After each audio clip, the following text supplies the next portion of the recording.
Hello everybody and welcome, and today we're going to talk about one of the hardest things to do in Stellaris single player, which is defeating the ×5 crisis on Grand Admiral difficulty.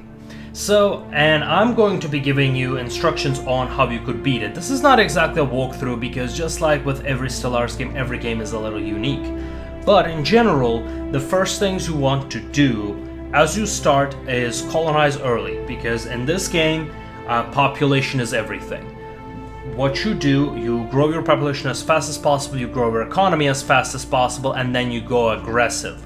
You will have to play, I played as tall as I could, never did my Empire Sprawl exceed the tech penalty levels of around 120%. Sometimes it did reach over 100% when I was too aggressive in my conquests. However, that was the only time when that had happened, and mostly out of necessity. With that being said, there are a variety of ways to play it. The first challenge to overcome is to win the Grand Admiral game, because from what I've noticed, the endgame crisis tends to trigger if you left all the settings at the same level about 50 to 100 years after the end game begins, which is 2400s. For me it was 2500s or something, but we're gonna see, you can see that from this footage, the exact year. I'm not watching it as I'm talking. Regardless, what you need to do is to know that there is a huge enemy coming. Never get comfortable, always be expanding, always expand your economy, always expand your fleet capacity, and do not be afraid to go a little over your starbase capacity, because those debuffs tend to stack up pretty quickly. And it's okay to go above your naval capacity. Do try to increase your naval capacity. However, as your economy grows, you're also able to tank those maluses you get from exceeding your naval capacity, and you will need to exceed your capacity in order to defeat the ×5 crisis. As soon as you have established as a superpower, keep on growing, focus on technology, as soon as you have around 50,000, preferably like 70,000 fleet power, do try to go after Leviathans. The first Leviathan you should prioritize, in case somebody else tries to take it, is Enigmatic Fortress. Enigmatic Fortress is important because if you do the quest chain right, you will get access to 2 random highest tier ship equipment. For me it was Decoder and Encoder, which are both very nice pieces of technology. You need to keep on increasing your technology and economy, as I have said before. And I cannot emphasize this enough. Do not get comfortable. That's the number one reason most people begin to lose, even the people who do actually have the skill to beat the game. It almost had happened to me, but I've seen it happen to a few of my friends. So, with that being said, after you take down the Enigmatic Fortress, your next target should be taking out at least one of the fallen empires.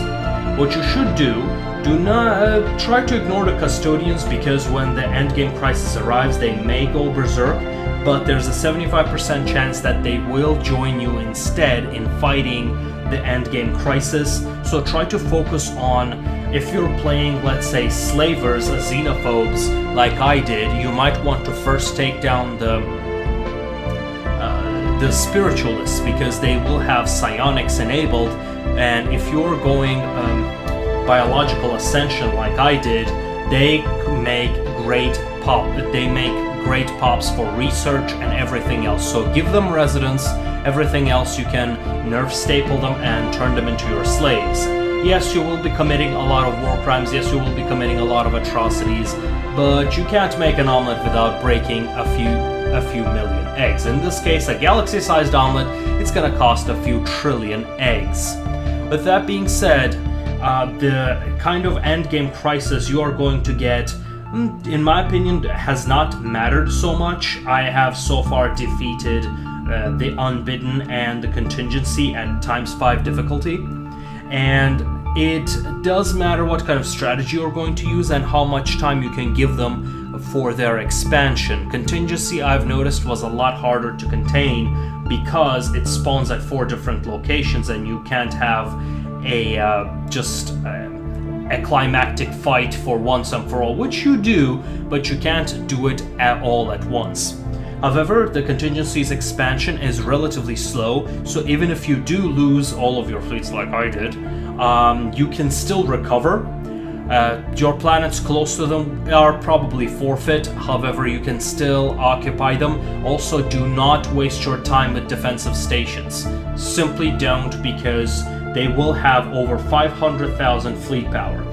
So, after you have destroyed your first fallen empire, what you need to do, and by that point you should be at a comfortable size of your empire that you can simply return inwardly and continue growing your technology. Your technology is going to be essential because you want those repeatable technologies so that you will not need too many ships to overwhelm your economy. And by having stronger ships instead of many ships, it will be a lot easier to replace the said ships, which is essential, which is why those repeatable technologies are so good. With that being said, as soon as the crisis hits, you should be ready to what it does for Praetorian Scourge. Just rush and defeat them as soon as possible. Take Colossus. Yes, another thing, your last ascension perk should be Colossus for a few reasons. The endgame crisis, by the way, I did not use the Guardians of the Galaxy trait. The Colossus is important because the Contingency, Praetorian Swarm, and just about any endgame crisis, as far as I can think of, do take colonies, and you will either have to bombard them and you will not be able to invade them conventional way. Colossus makes a short work of them, and as long as those planets stay, they will be getting reinforced periodically, especially with Contingency. That's a bad deal. So what you want to do after you are waiting for the end game, make sure you have at least 2 million, yes, 2 million in fleet power. 2 million is around the bare minimum, I would say. I mean, 1.9k is about, if you're smart with your engagements and everything, is just about enough for you to take down the enemy one by one. You will need at least 2 million to succeed. After that, combine all of your fleets. Do not split your fleets and fight them one by one. If you follow these tips, you should be able to beat the Grand Admiral ×5 endgame crisis. I wish you good luck, and if you have any other tips, do leave them in the comments, and we'll see you next time.